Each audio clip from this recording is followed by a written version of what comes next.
Hello, Ewan Davies from Absolute PR and Marketing. First thing I want to say is well done, Bill, and well done everyone on the panel for some very insightful thoughts.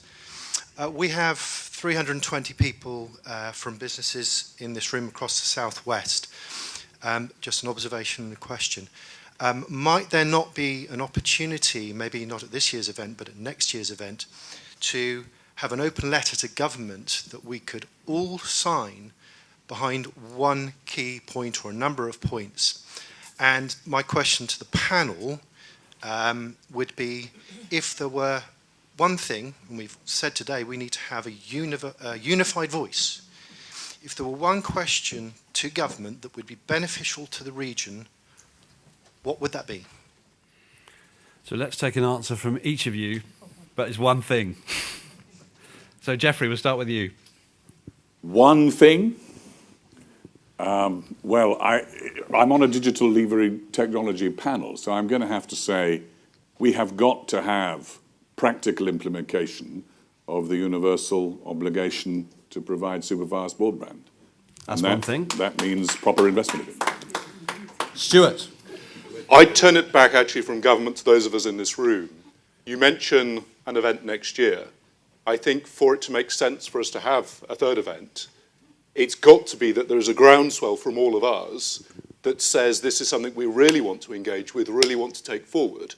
And if I was the person in Whitehall receiving something, unless there was a really strong sense from those of us here that we're serious and committed to this, why should I listen?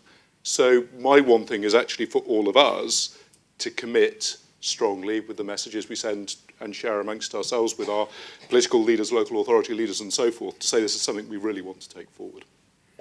Dave? At the risk of probably adding to like a politician. at the risk of adding to 5 individual views of what we should do, I would encourage government to make the most of its assets in driving regional growth. I think that very much many of the specialist agencies, we focus on our task.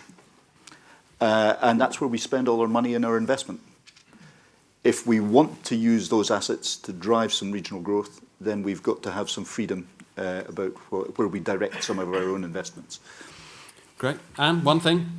Join the dots.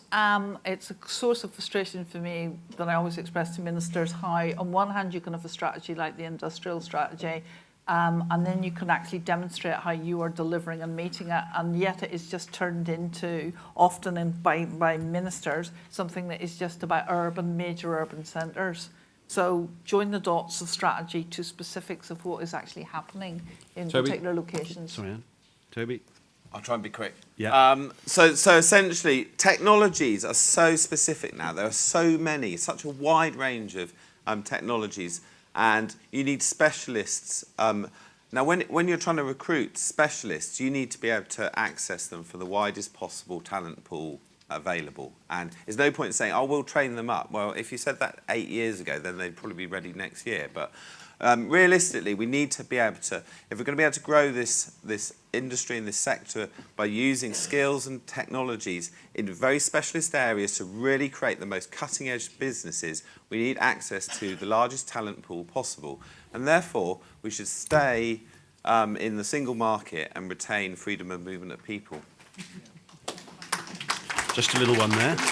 And Tom, one thing, very quickly. One thing, and I'm going to do a politician's answer and second Jeffrey, but clearly our obligations around broadband and freeing up the regulations to be able to provide super-fast broadband. Just as an aside, in Spain, fibre to the home is 70%. In the UK, it's 2%.